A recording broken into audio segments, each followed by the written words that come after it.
Ayo belajar fisika.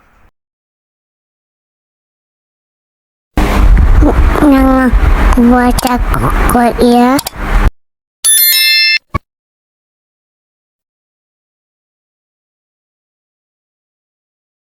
Bismillahirrahmanirrahim. Assalamualaikum warahmatullahi wabarakatuh.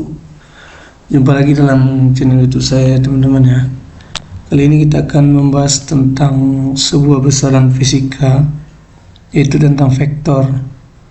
Nah, sebelum kita lanjut, kita tahu vektor ini adalah bagian dari terpenting dalam pembelajaran fisika. Sebelum kita lanjut, kita cari tahu dulu apa itu vektor. Vektor ini merupakan besaran yang memiliki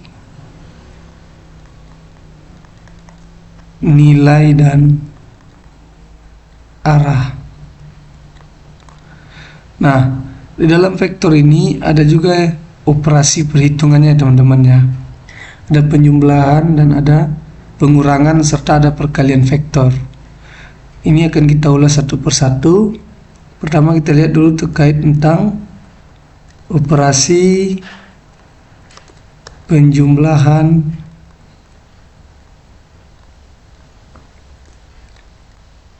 vektor. Nah, pertama ada namanya metode segaris. Metode segaris ini saya langsung kasih contoh ya teman-teman ya. Misalkan vektor A ke kiri. Nah, satu lagi ada vektor B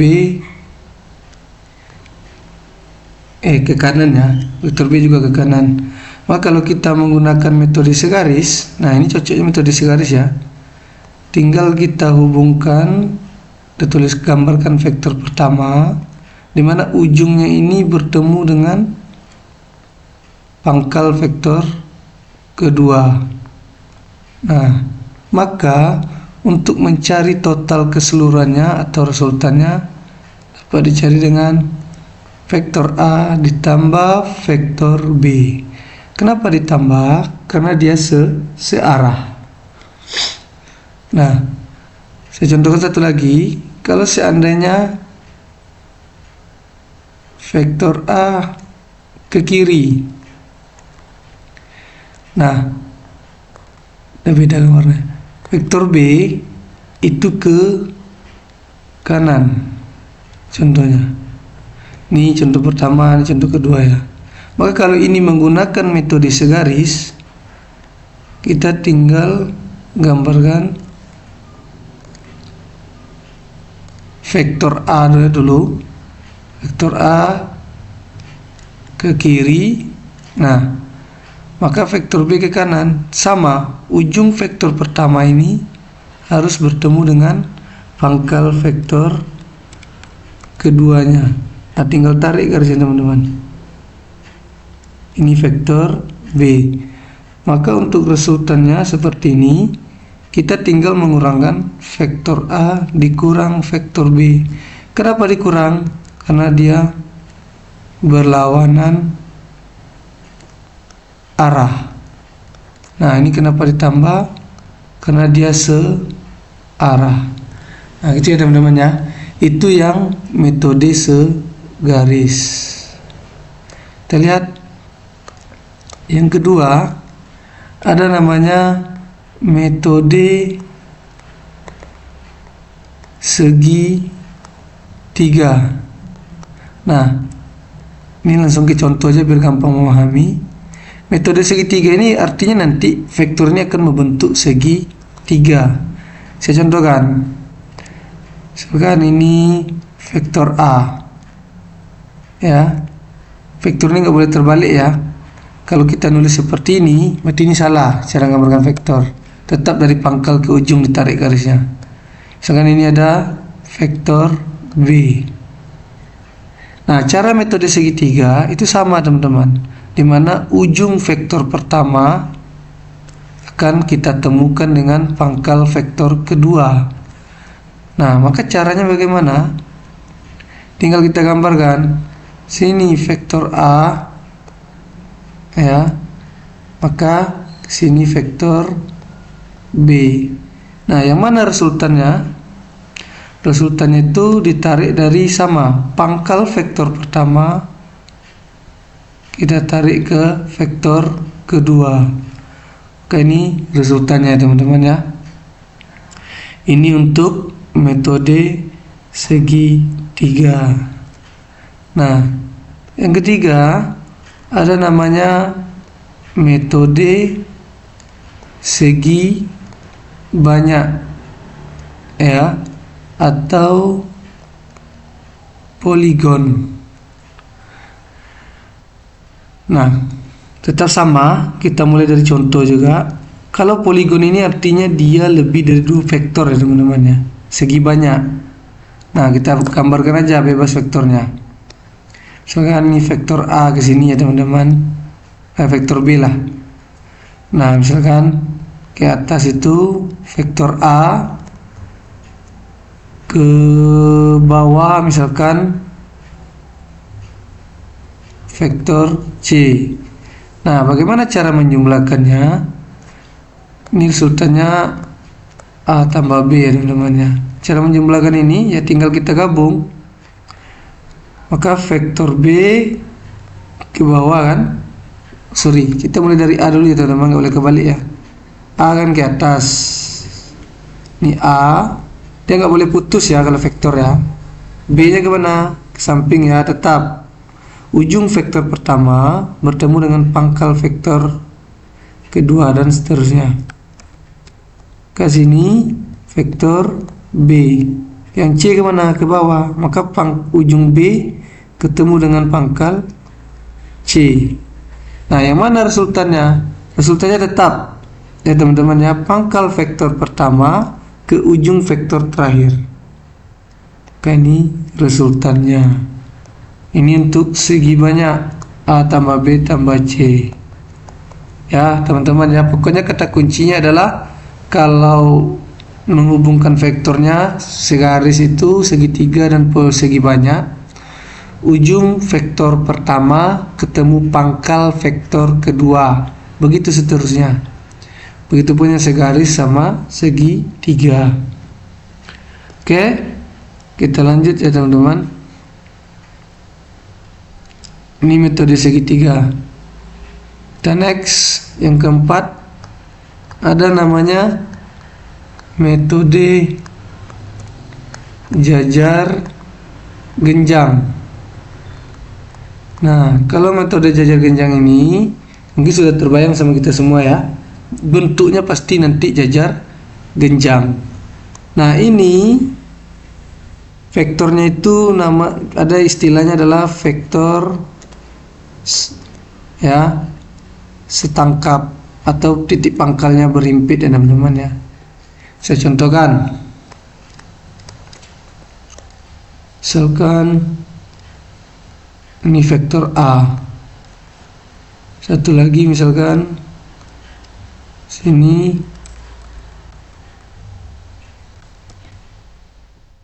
vektor B. Nah, maka untuk membuat resultannya ya teman-teman ya, ini vektor A, sini vektor B. Nah, bedanya jajar genjang dari yang lain, kalau yang lain resultannya itu dari pangkal vektor pertama ke ujung vektor terakhir ya. Tapi kalau jajar genjang teman-teman, resultannya itu adalah di diagonalnya atau di pertemuan titik pangkalnya. Ini titik pangkalnya teman-teman ya. Maka resultannya kita tarik dari sini ya, sehingga dia nanti membentuk jajar genjang. Nah, gini teman-teman ya. Ini kalau kurang simetris mohon maaf aja ya. Maka ini sudutnya adalah theta 1, sini theta 2 ya. Itu tentang jajar genjang. Atau kita ambil contoh satu lagi. Misalkan ke sini vektor A kiri ya teman-teman ya. Kemudian kanan itu ada, ke kiri juga ada vektor B. Nah, maka ini tertarik ke sini. Nah, ini vektor B, teman-teman. Sama, resultannya itu tetap di pertemuan titik pangkalnya. Nah, ini ya. Lebih kurang gini ya. Jadi ini kalau, mohon maaf kalau kurang simetris ya. Yang jelas kata kuncinya metode jajar genjang, dia akan membentuk jajar genjang. Ya. Apa ciri-cirinya? Mungkin udah tahu ya. Ciri-ciri jajar genjang itu. Jajar genjang, sisi sejajar, ya, kiri dan kanan itu besarnya, bukan besar ya, panjangnya sama, panjangnya sama. Terus yang diingat dari jajar genjang itu adalah resultan vektornya itu adalah pada perpotongan titik pangkalnya. Itu ya teman-teman ya. Kita lanjut. Nomor selanjutnya vektor yang kelima ya. Nah, atau ini saya perlu kasih contoh soal dulu ya teman-teman ya. Misalkan contoh soal itu jajar genjang ya. Nah, jajar genjang ini agak sedikit unik ya. Nah, di jajar genjang kita harus memahami yang namanya kosinus ya. Kenapa? Karena dia sudah memiliki sudut theta. Silakan saya kasih contoh dulu ya. Jadi nanti sebelum kita lanjut ke pembahasan, saya akan jelaskan dulu sedikit tentang kosinus. Misalkan di sini ada sebuah balok ya teman-teman ya, didorong dengan vektor F1 ya. Misalkan F1-nya adalah 2 Newton ya. Kemudian didorong lagi ke atas sejauh 60 derajat. F2-nya misalkan 4 Newton ya. Kalau sejauh 60 derajat berarti kan sudut di sini itu 60 ya teman-teman ya. Nah, ini contoh ini. Nah, tapi sebelum kita membahas ini, apa yang harus kita ketahui? Kita harus dulu memahami ya trigonometri. Nah, trigonometri, aturan sudut. Saya akan jelaskan dulu teman-teman konsep dasar dari aturan sudut itu ya. Nah, dasar trigonometri itu kan adalah segi 3. Ya kan teman-teman? Nah, segi 3 di sini ya, berarti anggaplah ini theta, ini A, ini B, ini C. Kita harus tahu ya, karena tidak semua sudut itu dikasih tahu.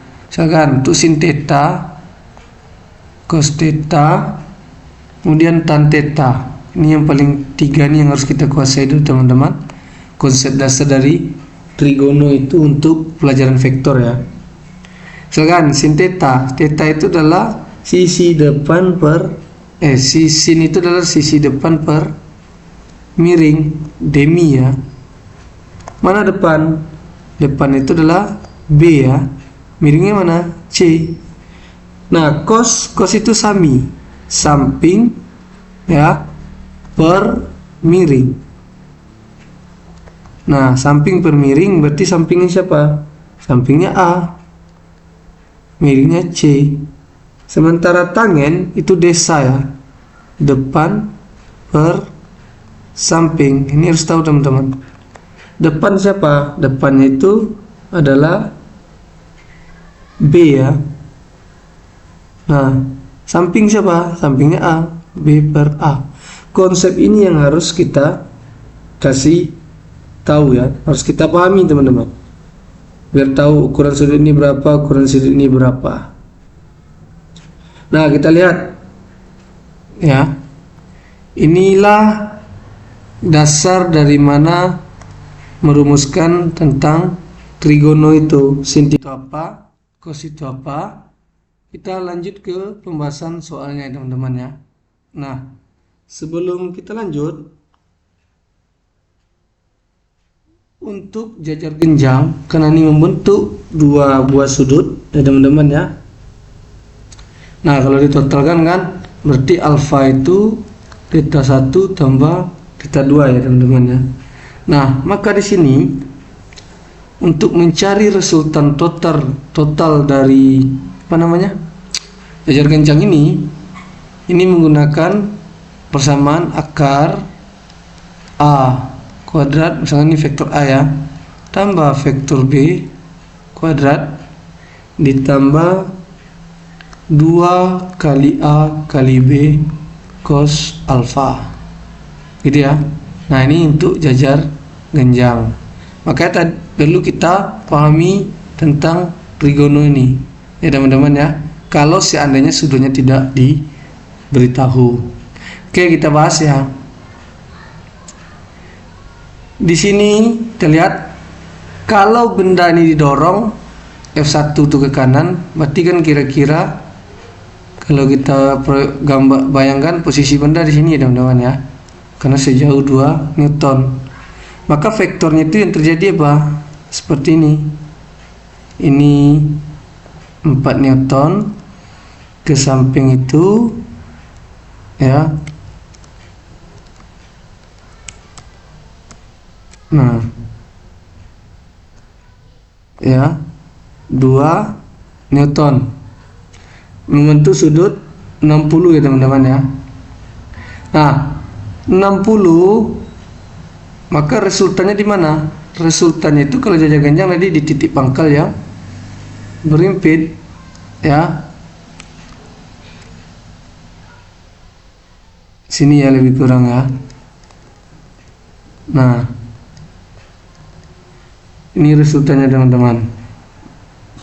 Nah, kalau diminta berapa total gaya pada balok, kita tinggal cari pakai resultan. Bagaimana caranya? Tadi kan sudutnya 60 kan, berarti kan sama aja. Ini totalnya adalah 60 derajat. Nah, tinggal kita masukkan teman-teman ke persamaan. Untuk F resultan ya, tadi tidak ada persamaannya ya. Yang ini kita coba, akar dari berarti F1 kuadrat tambah F2 kuadrat ya, ditambah 2F1 F2 cos theta. Nah, maka FR nya berapa kita dapatkan? Tinggal masukkan aja angkanya teman-teman. F1 itu tadi 2 ya, 2 kuadrat tambah 4 kuadrat tambah 2 kali 2 kali 4 cos 60, karena sudutnya adalah 60 teman-teman. Maka FR itu didapatkan gaya totalnya akar dari 4 tambah 16 tambah 2 kali 2 4 tambah kali 4 16 ya, cos 60 setengah, didapatkan 20 tambah 16 bagi 2 8 ya teman-teman. Maka ini akar dari 28. Akar 28 kan sama dengan 4 kali 7 ya teman-teman ya. Maka didapatkan 2 akar 7 Newton ya. Jadi gaya total yang bekerja pada balok ini adalah 2 akar 7 Newton. Gitu ya teman-teman ya. Nah, kalau seandainya diminta tentukan arah resultan gaya. Nah, sini saya tambahkan ya. Ini untuk menentukan jumlah total resultannya atau total gaya. Kalau untuk menentukan arah resultan, nah jajar genjang ini agak beda ya teman-teman ya, karena dia memiliki sudut trigono. Makanya kita harus memahami prinsip dari trigonometri itu sendiri. Ya. Nah, untuk menentukan arahnya pada resultan itu bisa kalian cari dengan apa? Sin theta per F2 ya sama dengan sin theta ini kan menentukan arah sin ya, sin alfa, maaf ya teman-teman ya, sin alfa per F resultannya ya. Kita lihat cara menghitungnya bagaimana. Ini kan menentukan arah nih, langsung saja di sini ya. Maka di sini sin theta untuk arahnya, arah resultan, sin theta per F2 itu sama dengan sin alfa per FR. Tadi kan alfanya kan 60 derajat totalnya kan teman-teman. Yang ini kan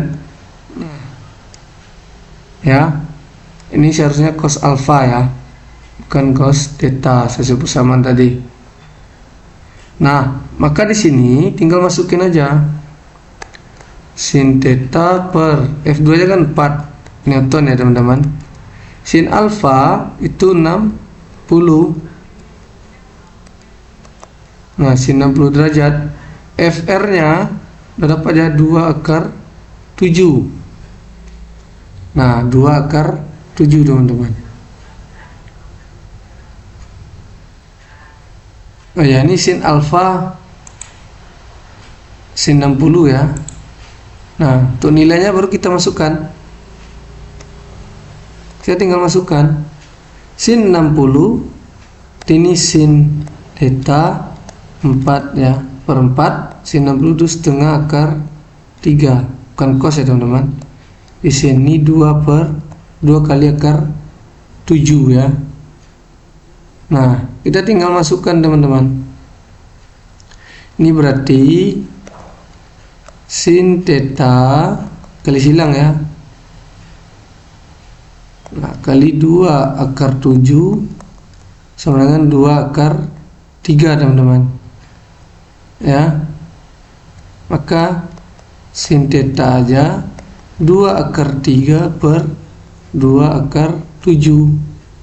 Ini habis ya. Berarti sin theta, nah kita bagikan aja, akar 3 dibagi akar 7 ya. Akar 3 itu nilainya berapa teman-teman? 1,8 ya. Nah, lebih kurang ya. Ini 1,8 akar 7 itu nilainya lebih kurang 2,6. Nah, tinggal bagi. Berarti 1,8 dibagi 2,6 ya. Ini sin theta-nya berarti 0,69 ya. Maka untuk mencari theta atau arahnya, arcus atau sin inverse dari 0,69. Ya, ini cara gimana? Jadi kita harus cari sin berapa yang hasilnya itu 0,69 gitu maksudnya teman-teman ya. Itu namanya arcus sin. Ada yang bilangnya arcus sin atau ada juga yang bilangnya sin inverse-nya teman-teman.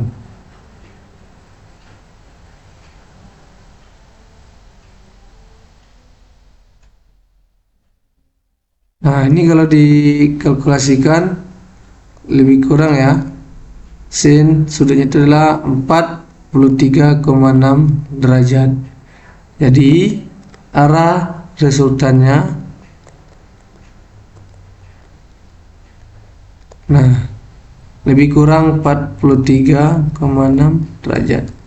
Itu teman-teman ya untuk menentukan arahnya. Ini metode jajar genjang. Oke, kita next ya. Selanjutnya Yang kelima itu ada namanya metode analisis.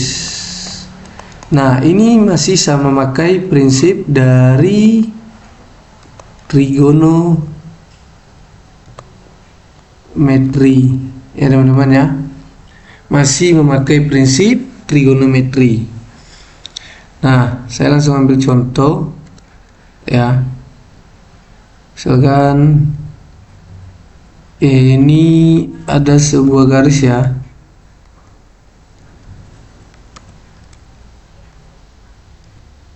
Koordinat Y dan X. Saya ambil contoh gini ya teman-teman. Misalkan ke sini ada vektor A.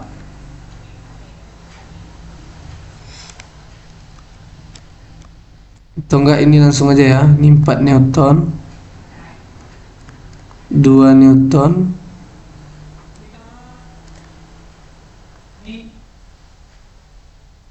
1 Newton ya. Ini sudutnya di sini theta. Sini ini theta teman-teman. Ini theta. Satu lagi ada vektor ke bawah. Ini 4 Newton. Ini anggap F1, F2, ini adalah F3, ini F4. Nah, bagaimana prinsip dari metode analisis ini? Dalam metode analisis ada aturan yang perlu kita pahami. Apa aturannya? Yang dekat sudut. Nah, kita pakai cos ya. Yang jauh dari sudut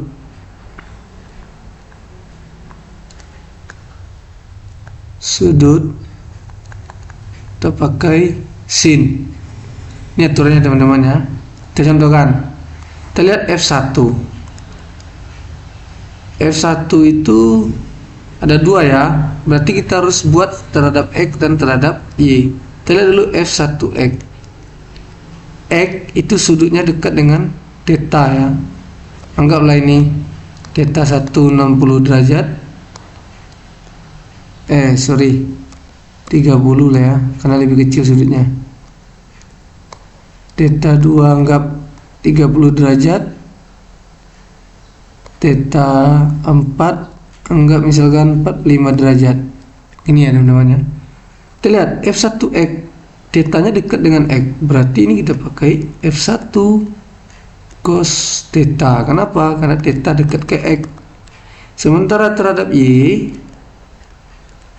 berarti F1 thetanya di sini teman-teman, jauh dari Y kan.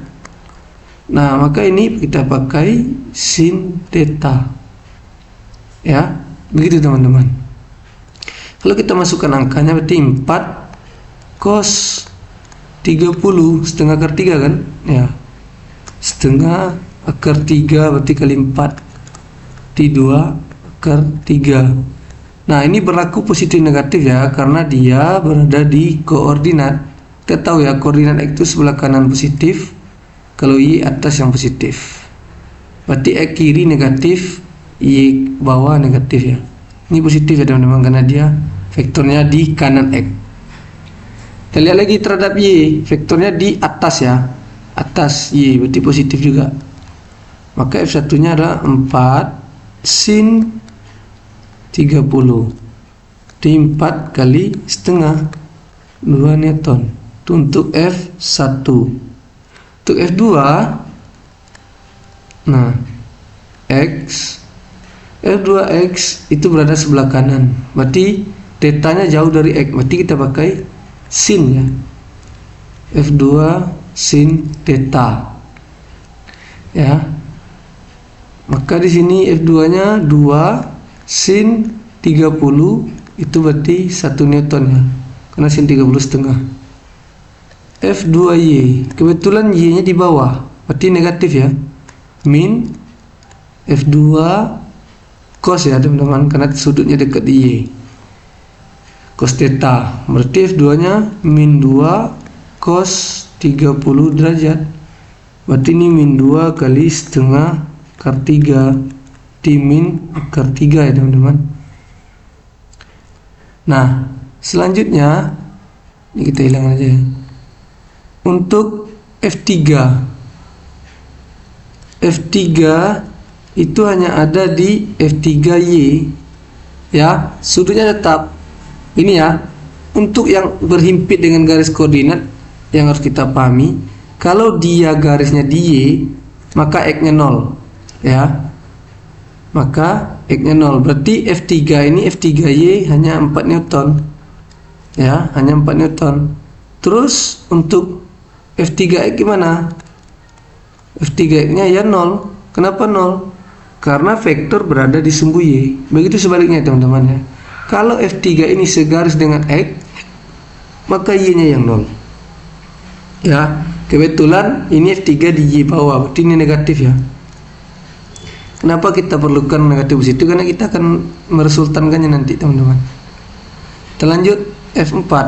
Nah, F4X ya, itu dia berada sebelah kiri ya, berarti min F4. Nah, kita lihat sudutnya. Sudutnya di X ya teman-teman ya, sudutnya di X berarti cos theta, berarti min 1 cos 45 ya teman-teman.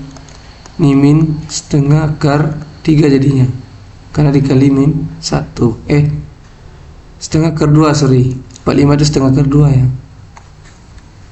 Terus F4Y berarti pakai sin ya teman-teman.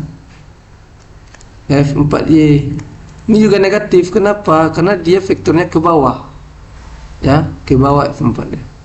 Berarti ini min F4 sin 45.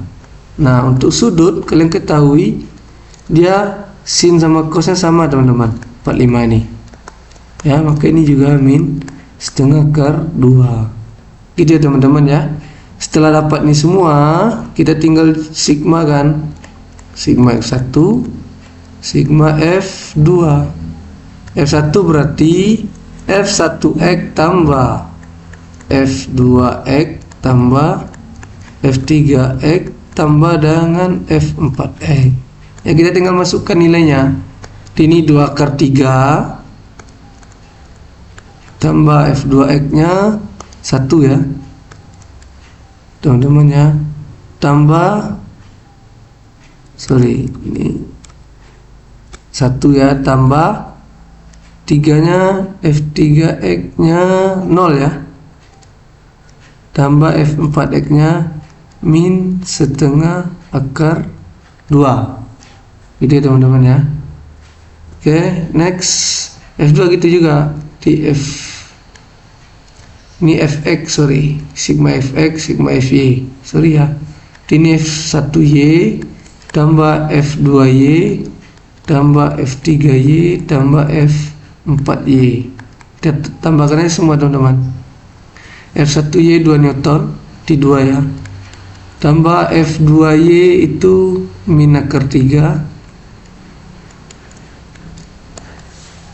terus tambah min 4 ya, terus tambah min setengah akar 2. Nah, ini kalau kita jumlahkan jadinya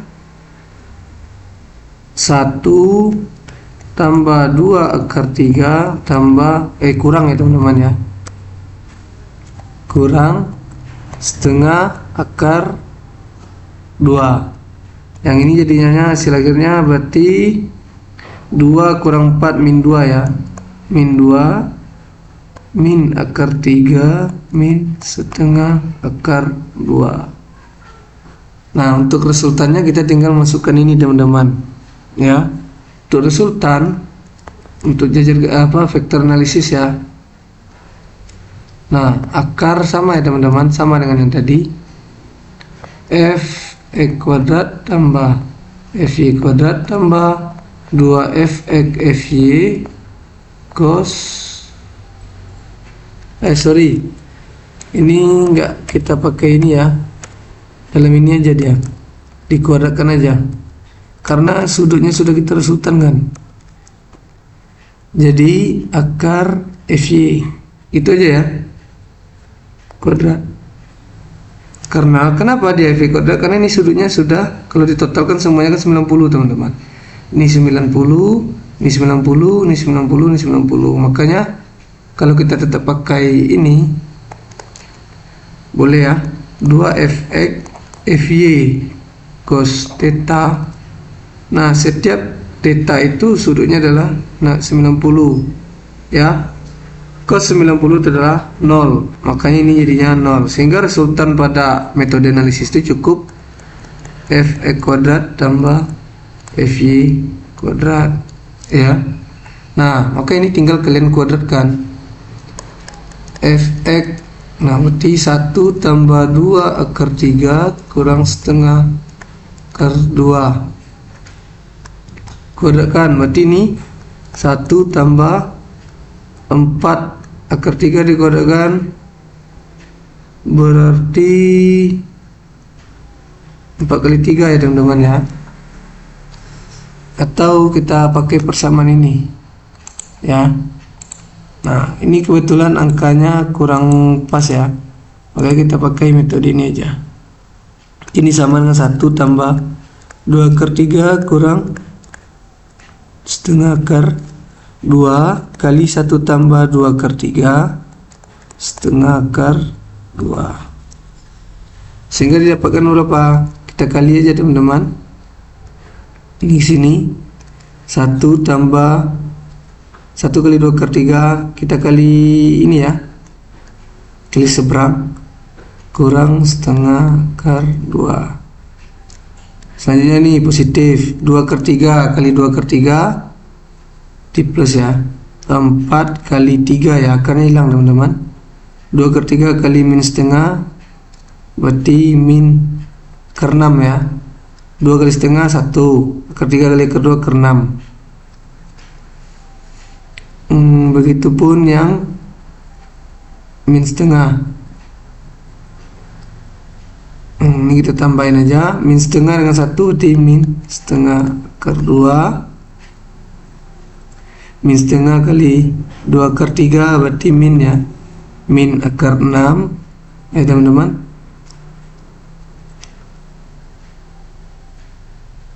Min akar 6 ya. Ini min setengah dengan min setengah akar 2, setengah kali setengah seperempat, berarti ini tambah jadinya ya, min dengan min seperempat akar 2 kali akar 2 2. Nah, ini kan kita kalikan seperti ini. Ada pelajarannya dulu ya, mungkin sebelumnya teman-teman. Itu pun yang ini. Itu yang metode analisis seperti ini. Kenapa seperti ini? Karena angkanya kurang pas. Kalau angkanya langsung ya tinggal kita masukkan fx kuadrat, nah tambah fy kuadrat, akarkan, dapatlah resultannya. Ini berarti kita lanjutkan 1 tambah 2 akar 3, nggak ada ya lawannya ya. Min setengah akar 2 dengan min setengah, berarti min seperempat, min 1 ya, sorry. Min setengah dengan min setengah kan min 1, nambah ya kan, jadinya utang ya. Berarti ini akar 2 aja, tambah ya 12 min akar 6 dengan min akar 6. Ini sudah ya, min akar 6 dengan min akar 6 berarti min 2 akar 6 ya, dikurang 2 akar 6 ya teman-teman ya. Terus tambah 2. Nah, ini bisa nggak kita ini kan 1, berarti ini 13 15 ya, 12 tambah 2 14 tambah 1 15 tambah, nah 2 kebetulan ini sama ya, berarti 2 kali akar 3 min akar 6 terus kurang akar 12. Itu ya teman-teman ya. Ini untuk yang fx nya. Untuk fy nya gimana? Untuk fy berarti min 2 min akar 3 min setengah akar 2. Sorry, dikuadratkan ya, sama dia. Ini karena kita angkanya kurang pas, makanya kuadratnya jadinya kayak gini. Kalau enggak langsung aja biasanya. Ya, berarti ini min 2 akar 3 tambah setengah akar 2 kali, sama ya, kalikan dengan yang sama dia. Nah, tinggal kalikan sama dengan yang tadi caranya teman-teman. Pertama min 2 dengan min 2, min 4 ya, plus 4. Terus min 2 dengan akar 3, min 2 akar 3. Min 2 dengan setengah, berarti plus, minus ya. Min 2 dengan setengah, nih, sorry. Nah, kalikan. Begitu pun yang lain teman-teman. Ini min akar 2. 2 kali setengah kan 1. Tinggal akar 2, berarti min akar 2, karena ini min ya. Terus min akar 3 dengan min 2, berarti ya min 2 akar 3. Min akar 3 dengan min akar 3, berarti plus 3. Akar kali akar kan hilang ya kalau akarnya sama. Min akar 3 dengan setengah akar 2, berarti ini min setengah akar 6 ya teman-teman. Udah, tinggal kita ini kan, ini dengan ini berarti min 4 ya, berarti 4 tambah 3 7 ya. Ini dulu kita selesaikan. 4 tambah 3 7 kurang 4 akar 3 ya, kurang min 2, sorry, min akar 2 kurang setengah akar 6. Nah, inilah. Jadi nanti pas sampai di sini tinggal masukkan aja f resultannya. Akar tadi kan f x kuadrat tambah f y kuadrat, karena f nya kita cari ya, tinggal masukkan 15 tambah 2 akar 3 ya, ini kita kalikannya ke dalam 2 akar 6 kurang akar 12 ya, tambah 7 4 akar 3 kurang akar 2 setengah akar 6 ya, kita kelompokkan aja. 15 dengan 7 udah jelas ya, 22 tambah 2 akar 3 dengan min 4 akar 3, jadinya min 2 ya, kan dikurang itu min 2 ini ya. Nah, ini agak panjang karena angkanya tadi kurang pas kita buat. Berarti ini min 2 akar 3 dengan min 4 akar 3 plus 2 ya, sorry, plus 2 akar 3 dengan min 4 akar 3, jadinya ini min 2 akar 3 kurang min 2 min setengah. Nah, ini harus samakan penyebut, berarti min 2 akar 6 min setengah akar 6, samakan penyebutnya. Ini min 4 ya kan, ini 2 penyebutnya min 4 akar 6 kurang akar 6, berarti jadinya min 5/2 ya, karena berarti ini 5/2 akar 6 min 12 dengan akar 2.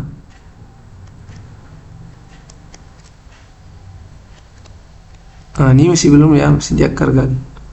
Nah, udah, kalau diakarkan tanda akar hilang semua. Jadi tinggal apa jadinya? Akar 22 kurang akar 2 kali 3, kan akarnya hilang ya, kurang 5/2 kali ya, akar 5/2 kali 6 kurang 12 kurang 2. Inilah hasil akhirnya teman-teman ya. Jadi FR resultannya itu gini.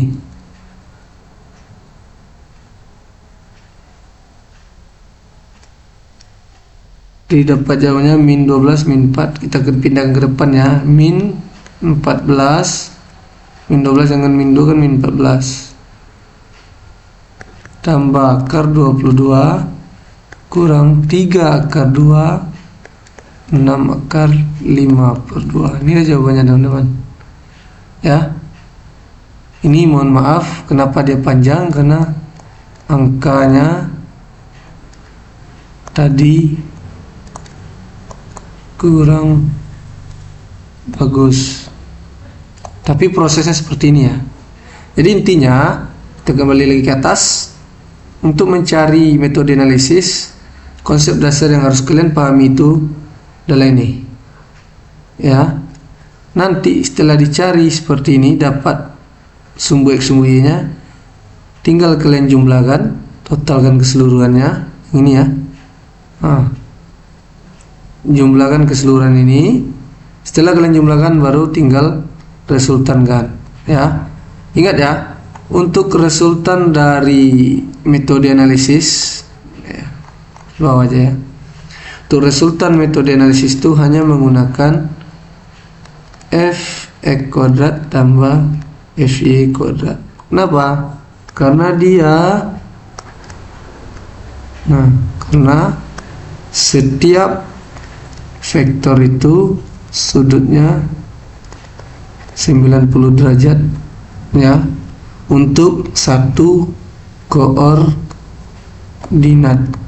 ya, untuk satu koordinat sumbu X dan sumbu Y itu ya, itu satu kuadran, sama aja dia, karena cos 90 itu adalah 0. Oke teman-teman, mungkin itu penjelasan saya kali ini. Mungkin terlebih dan terkurang saya mohon maaf. Jika ada yang masih kurang paham, mungkin bisa ditonton berulang-ulang atau diambil dengan bentuk contoh soal yang lain, tapi dengan memakai proses penyelesaian yang sama. Oke ya, saya pamit undur diri. Mohon maaf. Wabillahi taufiq wal hidayah. Assalamualaikum warahmatullahi wabarakatuh.